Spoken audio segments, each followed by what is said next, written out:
Okay. All right. Thank you. Oh, hey. Yummy. Thank you. Thanks, Aves. That was so good.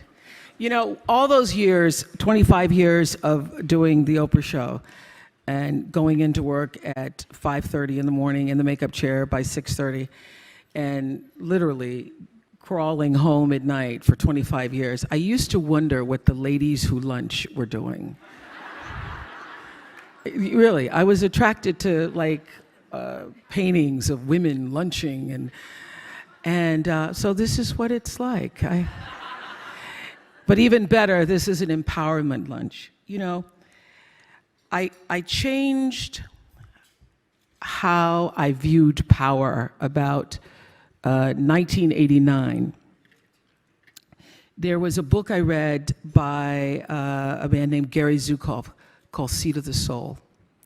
And in Seat of the Soul, he defined what is true power, what is authentic power. And his definition of authentic power, meaning the kind of power that can never be taken from you, not your looks, not your fame, not your money, not your square footage, but authentic power is when the personality, your personality, comes to serve the energy of your soul. When you are able to align who you are, who you've become in the world, with really what you've come to do in the world, when your personality serves the soul. So I thought a lot about that. That book was actually life-changing for me. And I was building a home in Santa Barbara, and as anybody who's ever built a bathroom or a home or anything, nothing ever happens on time. And it was 2002, and we're supposed to be finished, and it wasn't finished. And I was like, I can't wait to get in my house, and I'm finally going to have a great Christmas, and I'm going to do the kind of Christmas that I dreamed of from the Courier and Ives, you know, cards. So I'm going to have the wreaths on the door, but I didn't have a floor, so it's a little difficult to do that. So I started to think, if I can't do that Christmas, well, what am I going to do for Christmas? My house isn't even ready, and what can I do? So I started, as I was walking around through the trees, sitting under that tree, because my favorite time is to be alone with my thoughts. And as I was alone with my thoughts, I was thinking, what would be the next best possible Christmas for myself? And I thought of the best Christmas I ever had. The best Christmas I ever had was when I was 12 years old. My mother was on welfare. I was living with my mother and a half-brother and sister in Milwaukee. And my mother called me, the oldest, to say, into a room to say, we won't be having Christmas this year. I said, we won't be having Christmas? What about Santa Claus? There is no Santa Claus. I had already figured that out, but okay. I was embarrassed and I was ashamed because for the first time, I had to face the reality that, yeah, what I've been suspecting, that we're not like the other kids, that we really are poor, is true. So we're not going to have Christmas, and there is no Santa Claus. My first thought, after being embarrassed and ashamed, was, what will my story be? What am I going to tell everybody when we go back to school and they're showing their toys and I don't have anything to talk about? What am I going to do? I'm not going to go outside tomorrow when everybody's out in the yards, in their yards, showing the toys they got for Christmas. I'm going to stay inside. Am I going to pretend I'm sick? What is my story going to be? Well, late that night, some nuns showed up at our house, and they brought a basket of food, and they brought toys for my brother and my sister. And I was overwhelmed with joy that those nuns showed up. Not because they brought me a Tammy doll when I really wanted a Barbie doll. I was overwhelmed because somebody remembered that we existed and somebody cared enough in the middle of the night to come to our house with food and toys. And also, I would now have a story. So as I was contemplating, that was the best Christmas I ever had, I thought, how could I make that possible for somebody else? What could I do to create the same kind of experience for other children? So I took 50 members of my team at Harpo, Harriet, one of them, Sherry, the table, and hired another 50 people in South Africa. And we went to South Africa with the idea of creating something that we ended up doing a documentary about called Christmas Kindness. Christmas Kindness, using my personality to serve the energy of my soul. So we went from village to village, offering toys and clothes, food, soccer balls to children who'd never experienced Christmas before. And early in the morning, you could see them lining up by the thousands to come. And we actually went to 10 or 12 villages to do this. And people said to me at the time, oh, that's so frivolous, and the kids won't remember it, and why don't you use your money to do something else more substantial, Oprah? And I said, they may not remember the toy. They may not remember the clothes, although they were most excited, the children, to open boxes containing clothes because, as their caretaker said to us, having new clothes made them not feel poor. And for so many of these kids, it was the first time they'd ever experienced having something that was new for them. They may not remember what they got in the box, but they will remember that somebody remembered them. They will remember the experience. So during this entire experience, Nelson Mandela had invited Stedman and I to stay at his home. So when Nelson Mandela invites you, you stay. And I was so nervous. I was like, oh my God, what am I going to talk to? Because it's 10 days. It's 10 days. It's not just a dinner. It's not a lunch. It's 10 days. It's 10 days, breakfast, lunch, and dinner with Nelson Mandela. What am I going to say? Stedman said, why don't you try listening?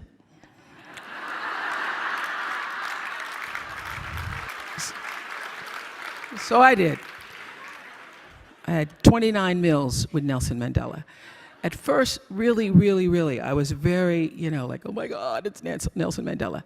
And by the third or fourth day, he and I would sit together in his living room, sharing the paper at the end of the day, talking about events in the world. And one of the things we came to talk about the most was the power of education to overcome poverty. So in one of those lucid moments, I said to him, well, I've always wanted to build a school. He said, you want to build a school? Oprah, you want to build a school? So he got up and made a phone call to the Minister of Education.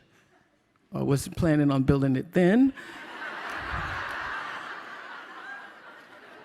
But all right. The Minister of Education comes over later in the day and we start the process of building a school.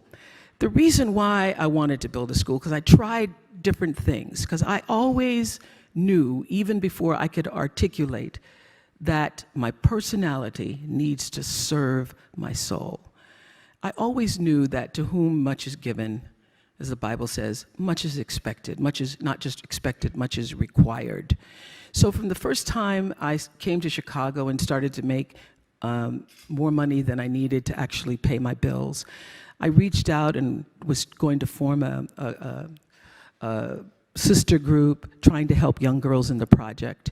And I discovered I wasn't able to do what I really needed to change the trajectory of those girls' lives, because every girl that we would take out of the project and spend time with on the weekends, my producers and I, they would have to go back home into the same environment, and it was impossible to just change the way they saw themselves in the world. So by trial and error, I knew that in order to literally change the way a girl sees herself, I would need enough time to spend with her, to be able to hire the right kind of teachers, the right kind of administration, to be surrounded by a nurturing environment, to allow that girl to change the way she felt about herself and saw herself in the world. So the idea of creating a boarding school that was surrounded by beauty, the kind of school that I would want to go to. And I tell you, when I first sat down with the architects and said, I want to build a great school for leaders that will change the lives of women, and they will be able to break the cycle of poverty for themselves and their families forever and become a part of the real and true new and free South Africa. Well, the architect said to me, well, these are poor girls. These girls. I said, well, where are the closets? Where's the space? Where's the drama? Where's the theater? And they said, well, these are poor girls. These girls really don't come from families with clothes, and a lot of them have lost their families. And I said, but they will have clothes, and they will be able to do drama, and they will be able to excel beyond anybody's dreams. And that is exactly what has happened 5 years later.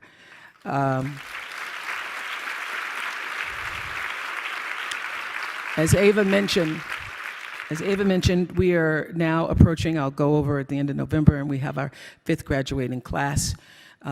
This coming June, I'll have 43 girls graduating in South Africa.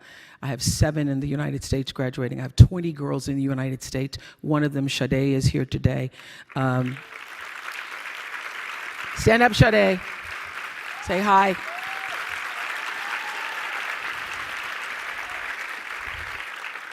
This young woman, who's now a junior at Stanford, I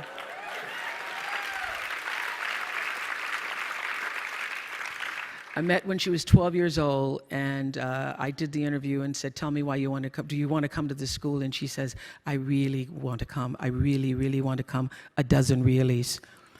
And she has done magnificent work throughout 7th grade, 8th grade, 10th grade, 12th grade, and from the moment my goddaughter, Kirby, who's also here today, who's Gail's daughter, came to speak to the girls at the school. Kirby was attending Stanford, and from the moment Sade heard Kirby speak about Stanford, she said that she knew that those were her people. And so when we went to Stanford and looked at the campus, she said, Mamo, these are my peeps, these are my peeps. So this is what I know, that being here today and hearing from Susan and Gwyneth and Selma and Rebecca and Jim and Anna and all of us, it's a really good thing. But I have always known this about celebrity. The real power of being somebody that somebody knows, and I really think that the only difference between being famous and not is that more people know your name. So the only difference between understanding that is understanding that what Selma has done, what Susan has done, what Anna has done, Rebecca has done, what Jim has done, what I've done, you too can do. Because true philanthropy comes from living from the heart of yourself and giving what you have been given. How will you do that? How will you use your personality, the energy of your personality, to serve that which is your soul's calling? I know this for sure. Any life, no matter how fantastic it is, how glorious it seems, how much attention you receive, how much square footage you have, any life and every life is enhanced by the sharing and the giving and the opening up of the heart space. Your life gets better when you can find a way to share it with someone else. So what we've done, you can do. The real empowerment comes when every person leaves this room and makes a decision. Maybe that decision is that you will write a check and support some of the wonderful organizations you've heard here today. But the true decision is, how will you use yourself? How will you use everything that you have been given to serve that which is greater than yourself? How will you use that to become truly, authentically empowered? Now, it is a beautiful thing to receive an award and to be on the cover of Variety. Thank you very much. It's a beautiful thing. But the true reward is in the lives that you are able to touch and the people who you know you have impacted. My beloved mentor, teacher, friend, mother, Maya Angelou passed away last year. And I remember when I opened the school, I was so happy that finally it happened. We got it done and got through all the bureaucracy and all the stuff that it takes to build a school from the ground up.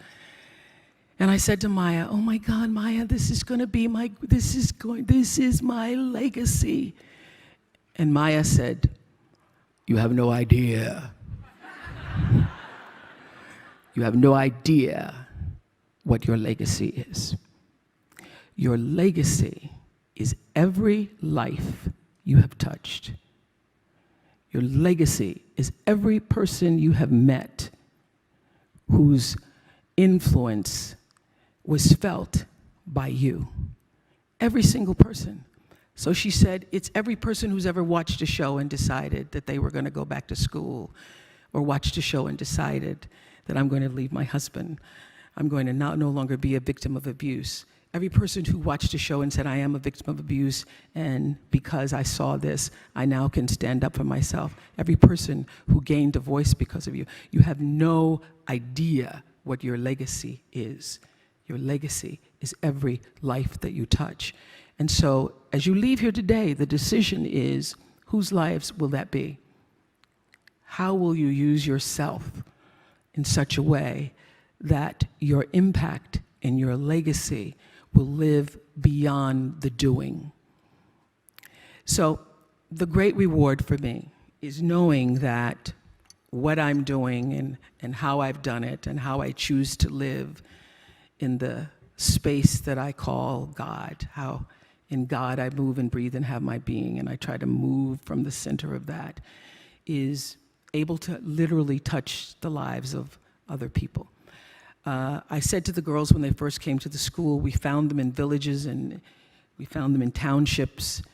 We went out, some kids were having school in a boxcar on a railroad track and some under a tree. And I said to the girls, the trajectory of your life is about to change. And I only ask one thing of you, is that you give as much of yourself as I and this school is willing to give to you. And Becky Sykes, who's the head of our foundation and spends so much, stand up, Becky, spends so much time with the girls, can vouch for this. And so this is the true reward. I just wanted to share this with you. One of my, Sade is here because she's the only one of the 20 girls who are in school in the United States, in school from, their girls range from Brown, Mount Holyoke, Wellesley, Johnson C. Smith, Spelman, Colorado, Oregon, Stanford. She's the only one who had Fridays off. So I said, everybody, not getting out of class to come to Variety, no. But June of this year, I mean, so the girls are out in the world. We've done this thing that Susan was talking about, touching the lives of girls. And when you change a girl's life, you don't just change a girl's life, you change the community's life, you change a family's life. Because what girls do is they take it back home, they take it to their families, they take it to their communities. So my girls are all over the country in internships and working and doing multiple things during the summer months. And one of my daughters, I call them my daughters, Avukile, who's at Colorado College, was working and went back to Cape Town to work in Cape Town this summer. And she'd always wanted to be a doctor, had planned to major in medicine, and this summer made the decision that she was going to switch to public health. So when they leave, I always say, just let me know, just send a text. You don't even have to say you arrived, just send an emoji. Emoji, hello, I'm here. But she wrote me this amazing letter that will be something I treasure forever. I just wanted to share a bit of it with you today. She wrote this on June 11th, after having arrived in Cape Town and being in a house with all of these students from different parts of the world. She writes, this is a girl who we found who would have had a very different life. But she writes, the other day, we were all sitting around table and began to have a heated, passionate, respectful, and compassionate, and most important, fulfilling discussion about what we want our own country and our nation to be, what we should be doing as the youth of this country to make it better. For the first time, I really believe I have hope for a better future. We talked about what male privilege means, what white privilege means, and the chains of victimization. Oh my mamo. It was challenging, yet so insightful. It felt good to know that I could share my opinion with a group of only guys and know that if my opinion was disagreed upon, it was solely because of the quality of my opinion and not because I'm a girl. I'm finding myself being able to let go and be me without fear of what the next person thinks. When I think I can go deep with someone, I do, and most of the time it turns out that person was also seeking the same thing. I'm learning, I'm making mistakes, I'm laughing, I'm deciding, I'm asking, and I'm questioning, and I'm also growing. And I have to tell you, I am filled with gratitude, so much gratitude that I can see the sights that I can see and meet the people I have met and continued to be favored by God. That's the true reward. Thank you.